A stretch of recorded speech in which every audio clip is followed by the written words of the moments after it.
Assalamualaikum warahmatullahi wabarakatuh. Alhamdulillah. Selamat siang para sedulur-sedulur yang saya cintai. Jumpa lagi di kanal YouTube-nya Pak Dekun. Para sedulur, jadi pasca pilkada serentak di seluruh wilayah Indonesia, pasca pilkada 2024, saat ini semua warga negara dan masyarakat Indonesia bisa kemudian mulai melihat ya spekulasi ataupun hitung-hitungan daripada hasil-hasil pilkada dari seluruh wilayah di Indonesia, teman-teman. Jadi baik kemudian melalui hitung real count yang dilakukan oleh KPU yang saat ini memang sedang dalam proses, ataupun juga melalui lembaga-lembaga survei yang merupakan bentuk partisipasi masyarakat dalam rangka pilkada serentak di 2024 ini. Artinya memang kemudian ada yang namanya quick count ya teman-teman. Nah teman-teman, saat ini saya ingin mengajak ngobrol teman-teman seputaran Partai Demokrasi Indonesia Perjuangan. Nah, Partai Demokrasi Indonesia Perjuangan atau PDIP ini secara mengagetkan calon-calonnya di pilkada di wilayah Pulau Jawa berguguran teman-teman. Untuk hitung sementara lagi-lagi ya teman-teman, belum ada hasil final nih teman-teman. Yang jelas di Pulau Jawa, di provinsi-provinsi di Pulau Jawa hampir nyaris kesemuanya mengalami kekalahan ya melalui hitung quick count, kecuali menyisakan DKI Jakarta, di mana DKI Jakarta ini pun masih kemudian tanda tanya apakah kemudian pasangan daripada pasangan gubernur dan calon wakil gubernur dari PDIP apakah kemudian bisa menyelesaikan satu putaran ketika berhadapan dengan calon yang kemudian diajukan oleh Koalisi Indonesia Maju Plus ya teman-teman. Dibilang plus di sini kemudian calon di seberang PDIP itu adalah seorang Ridwan Kamil dan Suswono yang memang di sana ada Kim plus juga dengan ada dari Partai Keadilan Sejahtera dan juga dukungan dari mantan Presiden Republik Indonesia yaitu Bapak Joko Widodo. Nah teman-teman, ini kemudian kalau kita lihat membedah daripada kekalahan daripada calon-calon gubernur dan wakil gubernur yang ada di Pulau Jawa ini, beberapa wilayah di Pulau Jawa ini suatu kondisi yang kritis, suatu kondisi yang kemudian harus secara cepat kemudian untuk dilakukan evaluasi oleh petinggi ataupun seluruh elit PDI Perjuangan. Karena sebetulnya hal ini sudah tergambar ya teman-teman, ketika kemarin sebetulnya ketika Pilpres kemudian calonnya PDI Perjuangan yaitu Bapak Ganjar Pranowo dan Profesor Mahfud MD itu kalahnya di kandang Banteng di wilayah Jawa Tengah yang merupakan rumahnya Banteng, yang kemudian merupakan lumbung suaranya PDIP. Di sana pasangan Ganjar Pranowo dan Profesor Mahfud MD hanya memperoleh suara sekitar 36%. Artinya memang kemudian sisa suaranya pastinya juga beralih kemudian ke pasangan Prabowo Subianto dan Gibran Rakabuming Raka. Karena kalau kemudian menilik suaranya pindah ke suaranya Anies Baswedan dan Caimin sepertinya juga kemungkinannya kecil ya teman-teman. Karena memang larinya kemudian lagi-lagi lari kemarin suara di Pilpres itu ke pasangannya Presiden yang terpilih saat ini Prabowo Subianto dan Gibran Rakabuming Raka yang notabene kemudian didukung oleh Presiden Joko Widodo yang waktu itu masih aktif, dan juga para relawan Presiden Joko Widodo yang memakan projo yang nyatanya memang yang memang kemudian konyolnya ini kan memang asal usulnya relawan Joko Widodo atau projo ini memang benihnya dulu memang asal usulnya dari para simpatisan PDIP yang kemudian mengikuti Presiden Joko Widodo yang pada saat itu kemudian memosisikan berseberangan dengan Partai Demokrasi Indonesia Perjuangan, dan memang kemudian efeknya luar biasa ya. Di situ Prabowo Subianto dan Gibran pasangannya Gibran Rakabuming Raka menang ya, bisa menang telak di perolehan suaranya di wilayah Jawa Tengah. Dan hal itu sebenarnya harusnya sudah menjadi warning, harusnya sudah menjadi alarm buat Partai Demokrasi Indonesia Perjuangan. Dan tampaknya ada sedikit kelengahan sehingga saat ini pun terulang lagi ya. Malah itu masih ada jeda waktu yang lumayan panjang ya kalau kemudian PDIP kemudian mau berbenah diri dan melakukan evaluasi di dalam internal partainya teman-teman. Karena kalau kita lihat ini calon PDIP di Jawa Timur juga kalah ya teman-teman, tertinggal untuk sementara dari pasangan yang dicalonkan oleh Kim Plus yaitu Khofifah Indar Parawangsa dan Emil Dardak. Di sebelahnya ada Jawa Tengah, juga sepertinya saat ini dari hitung cepat juga sudah kalah untuk hasil sementara pasangan yang diusung PDIP, yaitu Bapak Andika Perkasa dan Indar, Bapak Indar ya, gitu kan, dan kalah dari pasangannya yang diusung oleh Kim Plus, yaitu Muhammad Lufti dan kemudian Tat Yasin. Nah, pasangannya si Andika Perkasa ini memang kemudian dan Indar Prianto kan memang sepertinya ada harapan kemarin empat survei hasil survei elektabilitasnya unggul ya, tapi kemudian kenyataannya juga tertinggal jauh. Jawa Barat sudah pasti calon daripada Kim Plus, kader dari Partai Gerindra yaitu Bapak Deddy Mulyadi menang telak ya. Dari 4 pasangan balon cagup dan cawagup tuh cuman cukup 1 putaran dia perolehan suaranya hampir 60%. Nah, kemudian di Provinsi Banten, Jawara Banten yang memang selama ini memang petahana yaitu Ibu Airin Ramidiani juga kalah dengan pasangan yang diajukan oleh diajukan oleh Koalisi Indonesia Maju plus Kim Plus, yaitu Sony ya, Bapak Sony Andra dan pasangannya. Nah, saat ini tersisa cuma di DKI Jakarta. DKI Jakarta ini kemudian tanda tanya, karena memang apakah kemudian PDIP bisa, calon dari PDIP bisa menyelesaikan 1 putaran? Kita masih menunggu gitu kan. Kalau nggak 1 putaran tentunya sangat berisiko sekali, karena memang di seberang ini memang partai yang mendukung adalah banyak partai, dan kemudian juga ada mantan Presiden RI yaitu Joko Widodo. Yang jelas di PDIP juga berdiri sosok yang nggak kalah juga populernya di DKI Jakarta dan sekitarnya, yaitu Anies Baswedan dan juga para pengikutnya yang sering disebut sebagai anak abah. Nah, terlepas dari itu semua, sebenarnya fokus saya, pembicaraan saya di sini adalah analisa kenapa kemudian PDIP ini mengalami penurunan suara, baik di pemilu kemarin juga sekalipun PDIP tetap nomor 1 ya, perolehannya 16% itu nurun ya, sehingga kemarin juga tergerus banyak. Nomor 2 itu cuman selisihnya nggak banyak ya, yaitu Partai Golkar juga 16%. Ketiga lah Partai Gerindra ya.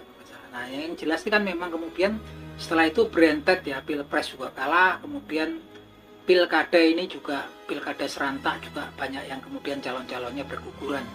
Yang memang masih unggul, masih bisa diandalkan adalah Provinsi Bali. Nah, kalau menurut saya sih memang kemudian ini terjadi kemarin juga saya tanda tanya, ini kenapa PDIP itu bisa kemudian turun drastis seperti ini, dan saya bilang bahkan kritis, karena Pulau Jawa ini kan memang pulau yang terpadat, terbanyak penduduknya dibandingkan dengan pulau-pulau lain yang ada di Indonesia. Bahkan selalu dikatakan pemenang pemilu ataupun kemudian pemenang Pilpres, tiap Pilpres itu ya yang menang antara 2 provinsi di Pulau Jawa itu seakan-akan sudah memenangkan pemilu atau Pilpres, karena saking banyaknya dan padatnya jumlah penduduk di Pulau Jawa. Nah, ini kan memang kemudian sinyalnya gawat banget kalau kemudian hampir semua calon-calonnya di Pilkada berguguran, utamanya di Pulau Jawa gitu kan.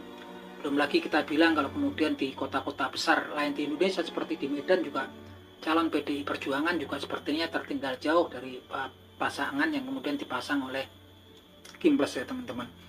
Nah, ini kemudian saya kemarin juga banyak sih jalan-jalan, kemudian ngobrol-ngobrol dengan di daerah-daerah yang dulu memang kemudian lumbung suaranya Partai Demokrasi Indonesia Perjuangan. Salah satunya adalah kampung halaman saya.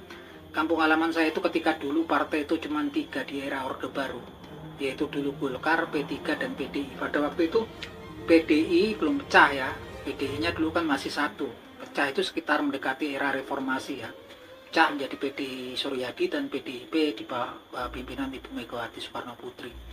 Yang jelas pada masanya Presiden Soeharto pun dulu di kampung halaman saya itu juga selalu ketika pemilu di tempat lain Golkar yang menang, di kampung halaman saya itu menang ya, menang mutlak PDIP. Artinya memang kemudian mereka lah fans fanatik daripada Partai Demokrasi Indonesia Perjuangan. Bahwa kalau saya ke tempat paman-paman saya itu sampai di plafon rumah, dinding rumahnya itu gambar Partai Demokrasi Indonesia Perjuangan. Begitu militannya kemudian mereka terhadap Partai Demokrasi Indonesia Perjuangan. Tapi kemudian ketika saya banyak ngobrol-ngobrol dengan para simpatisan PDI dulu yang penggemarnya Partai Demokrasi Indonesia Perjuangan, memang banyak sebetulnya juga keengganan sekarang kemudian untuk memilih di PDIP gitu kan, calon-calonnya PDIP sebenarnya juga kurang lebihnya banyak kemudian blunder-blunder yang dilakukan oleh petinggi PDIP.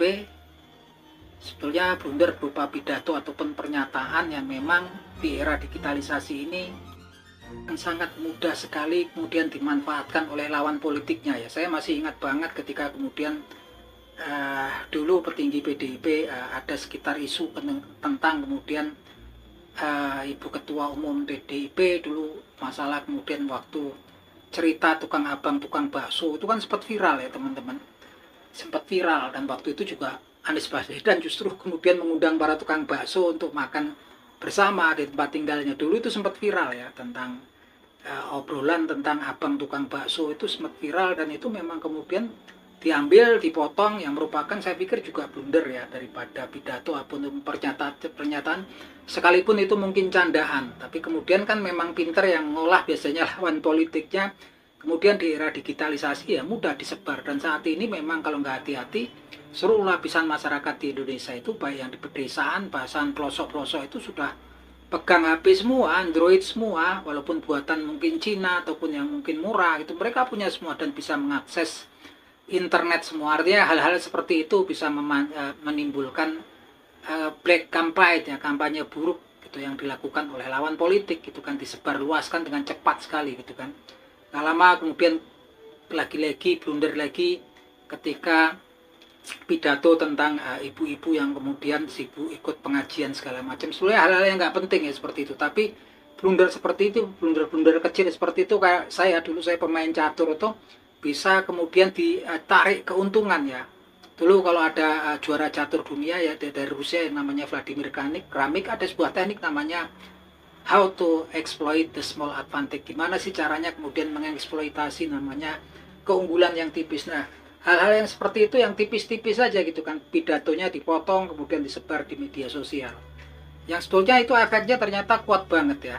Seperti ketika kemudian Partai Demokrasi Indonesia Perjuangan ketua umumnya kemudian melakukan apa ya, semacam ketika diskusi agak keras terhadap Ibu Airin Ramidiani waktu itu yang mau dicalonkan oleh PDIP. Hal-hal seperti itu kan memang kemudian menjadi dipotong oleh lawan politiknya, disebar, dikemas demikian rupa yang kemudian dilihat oleh semua mata di seluruh pelosok wilayah Indonesia. Hal-hal seperti ini kemudian bisa mengikis kecintaan fanatisme seseorang terhadap Partai Demokrasi Indonesia Perjuangan. Yang sebetulnya partai ini adalah salah satu partai senior, partai besar yang lahir di era reformasi gitu kan, di era kemudian mendapat tekanan dari rezim yang berkuasa saat itu yaitu Orde Baru.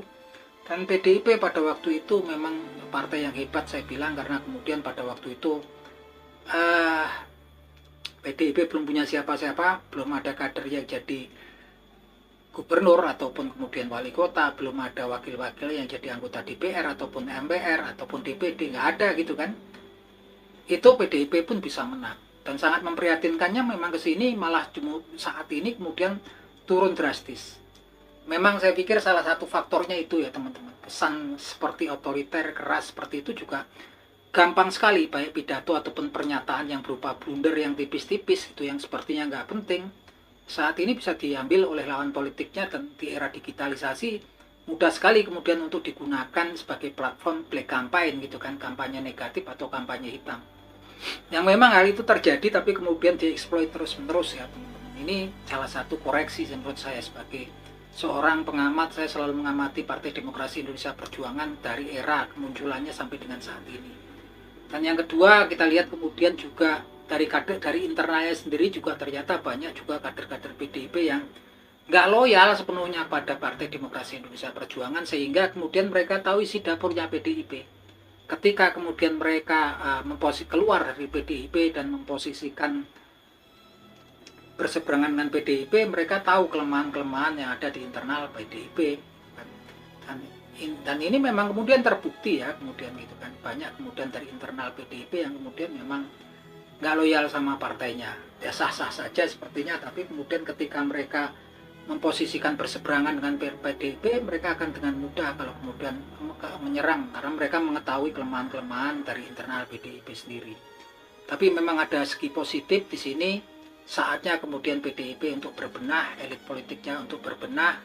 Dan kemudian kita lihat di sini ada tetap dua tokoh sentral yang memang popularitasnya memang masih tinggi di kalangan masyarakat Indonesia gitu kan, yaitu Bapak Ahok atau Basuki Cahayapurnama, dan juga para simpatisannya yang disebut Ahoker. Ini memang dari tokoh nasionalis ini, memang tokoh ini sangat populer dan juga simpatisannya juga sangat banyak, utamanya di wilayah DKI Jakarta, teman-teman. Dan saat ini juga ada pihak dari yang dulu pihak seberang, saat ini juga dekat dan menjadi kawan dekat PDIP, yaitu Anies Baswedan dan juga para pengikutnya yang disebut sebagai anak abah. Ini juga nggak bisa kemudian dikecilkan, ini salah satu tokoh dan memang kemudian popularitasnya sangat tinggi. Saya pikir juga Partai Demokrasi Indonesia Perjuangan kalau mau berbenah, evaluasi saat ini, dan kemudian bisa kemudian mempersatukan dua tokoh yaitu Ahok dan Anies Baswedan ini. Sekalipun untuk Anies nggak perlu kemudian dia bergabung untuk menjadi anggota PDIP, tapi cukup di luar pun ketika mereka kemudian berteman dekat, saya yakin kemudian bisa menjadi kekuatan besar ya, bisa kemudian menjadi pengaruhnya akan bangkit lagi ya. Karena memang saat ini prihatin karena PDIP ini sepertinya kritis, titik terendah dari sejarah PDIP dari masa kelahirannya sampai dengan saat ini, teman-teman. Nah, ini kita berharap kemudian pihak internal PDIP mau kemudian mengevaluasi dan kemudian mengoreksi dari internalnya, dan juga kemudian merangkul tokoh-tokoh potensial yang ada di luar PDIP. Even mereka juga berbeda ideologi gitu kan, tapi kalau memiliki kesamaan nasib, apalah gitu kan, apalagi yang ditunggu gitu kan. Karena lagi-lagi memang ini kepentingan untuk internal, untuk PDIP ya, teman-teman.